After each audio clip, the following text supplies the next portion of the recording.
Perusahaan Pertamina yang diduga menjadi sarang mafia yaitu Petrol secara resmi dibubarkan. Pembubaran Petrol yang ditargetkan rampung tahun ini harus dilakukan secara korporasi pasalnya.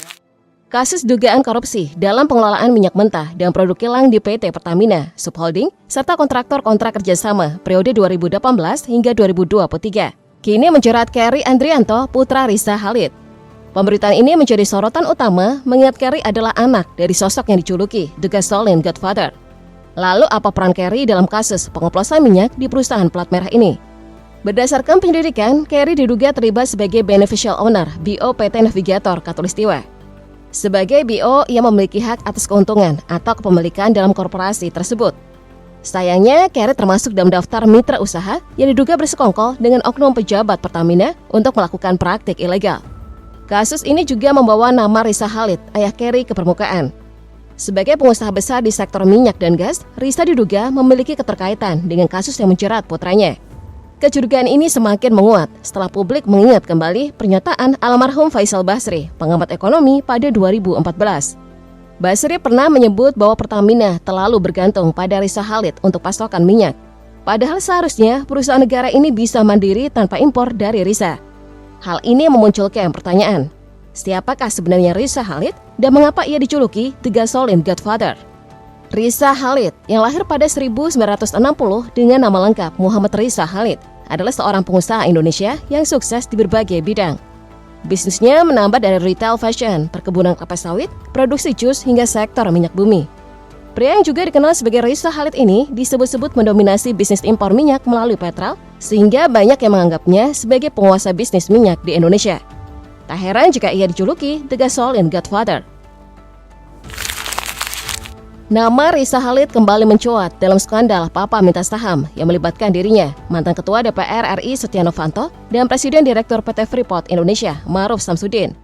Skandal ini terungkap setelah Setnov dilaporkan ke Mahkamah Kehormatan Dewan (MKD) DPR RI karena diduga meminta 11% saham Freeport dengan mengatasnamakan Presiden Joko Widodo dan Wakil Presiden Yusuf Kala.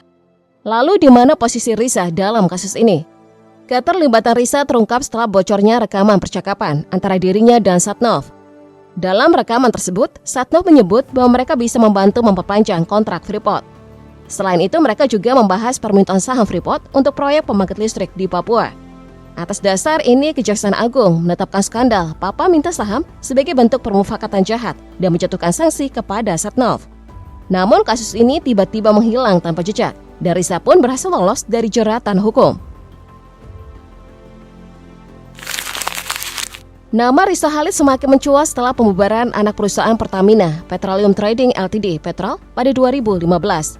Meskipun Risa bukan bagian dari struktur perusahaan tersebut, ia diduga memainkan peran kunci dalam praktik tidak sehat yang merugikan Petrol. Keterlibatannya terungkap melalui audit forensik yang dilakukan oleh Koda Menta, sebuah firma auditor asal Australia. Audit ini mengungkap modus operandi manipulasi impor minyak dan gas yang terjadi antara 2012 hingga 2014. Salah satu temuan kunci adalah kebocoran informasi pengadaan minyak mentah dan bahan bakar minyak melalui grup email trading88@gmail.com. Melalui grup ini, data rahasia Pertamina Energy Service, termasuk perkiraan harga, bocor ke pihak luar. Akibatnya Pertamina kehilangan kesempatan untuk mendapatkan harga yang kompetitif. Lalu bagaimana Risa terlibat dalam skandal ini? Dalam investigasi tersebut, dua perusahaan Global Energy Resource Pte Ltd dan Feritoil Pte Ltd diduga menerima data rahasia yang bocor.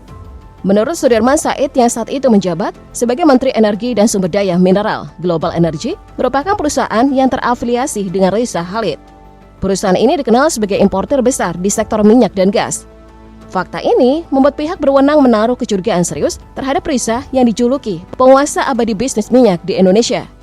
Kasus ini sempat memicu penyelidikan oleh Barreskrim Polri. Namun hingga saat ini penyelidikan tersebut tidak pernah berkembang ke tahap penyidikan. Hal ini membuat Risa bisa bernafas lega, sekaligus memicu kritik dari para pengamat. Mereka menilai Risa sangat licin dalam menghindari jeratan hukum. Bahkan meski namanya kerap terseret dalam berbagai kasus seperti Papa Minta Saham dan skandal Petrol, ia tidak pernah benar-benar tersentuh oleh hukum Indonesia. Pernah dengar peribahasa sepandai-pandai tupai melompat, sekali waktu jatuh juga? Tampaknya peribahasa ini tidak berlaku untuk Risa Khalid. Ini terbukti ketika namanya terseret dalam kasus impor minyak Satapi pada 2008. Saat itu Petral membeli minyak campuran bernama Satapi melalui dua perusahaan, Global Resource Energy dan Gold Manor. Kedua perusahaan ini diketahui memiliki keterkaitan dengan Riza Khalid. Diduga Riza bersama dua rekannya, Seller Marganda Napitupulu dan Irawan Prakoso, terlibat dalam praktik kong-kali-kong impor 600.000 barel minyak mentah Satapi. Hanya dari satu transaksi ini, Pertamina dikabarkan mengalami kerugian hingga 65 miliar rupiah. Namun seperti kasus-kasus sebelumnya, Riza kembali berhasil menghindari jeratan hukum. Salah satu hal menarik dari sosok Taipan minyak ini adalah kemampuannya menghindari panggilan resmi. Riza seringkali berhalangan hadir ketika Kejaksaan Agung memanggilnya untuk dimintai keterangan terkait berbagai kasus yang melibatkan dirinya. Namun publik justru dikejutkan ketika ia muncul di acara kuliah umum yang dihadiri oleh Presiden Joko Widodo di Akademi Bela Negara Partai Nasdem. Padahal sebelumnya Kejaksaan Agung mengaku kesulitan menghadirkan Riza untuk dimintai keterangan dalam kasus Papa minta saham. Alhasil, penyidikan kasus tersebut tiba-tiba dihentikan tanpa alasan yang jelas. Semua kasus yang melibatkan Riza dengan para oknum pejabat pemerintah tentunya bermuara dari perusahaan yang dimiliki sejak dulu. Tidak tanggung-tanggung selama hidupnya, saudagar minyak satu ini berhasil mendirikan sedikitnya 4 perusahaan raksasa. Mulai dari Supreme Energy, Paramount Petroleum, Stride Oil, dan Cosmic Petroleum. Namun uniknya, perusahaan tersebut tidak beroperasi di Indonesia tapi di Singapura.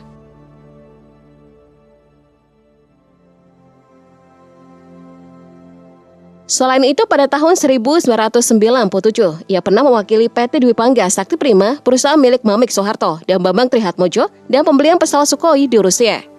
Namun perusahaan ini sebelumnya terseret kasus markup pengadaan pesawat Hercules pada 1996. Dikabarkan dalam perjalanan di PT Dwi Pangga, Riza didampingi sejumlah tokoh, termasuk Ginanjar, Kartasasmita, dan Jenderal Wiranto.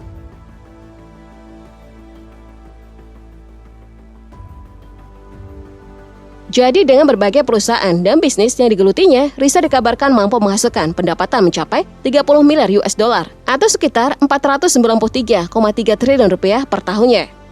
Dengan pendapatan yang sangat fantastis inilah yang membuatnya dikabarkan telah berhasil mengumpulkan total kekayaan bersih sebesar 415 juta US dollar atau jika dirupiahkan bisa mencapai 6,8 triliun rupiah. Dengan total kekayaan sebesar itu, Riza sempat masuk dalam daftar orang terkaya ke-88 menurut Globe Asia tahun 2015. Selain itu, akibat kasus korupsi tata kelola minyak mentah dan produk kilang di PT Pertamina yang menjerat putranya, kini diketahui beberapa aset properti yang dimiliki oleh Riza. Yang pertama adalah kediamannya di Jalan Jenggala 2, Jakarta Selatan. Dalam penyelidikan di Jenggala 2, penyidik menemukan 89 bundel dokumen yang berhubungan dengan dugaan korupsi dalam kasus Kerry, serta uang tunai sebesar 883 juta rupiah dan juga 1.500 US dollar.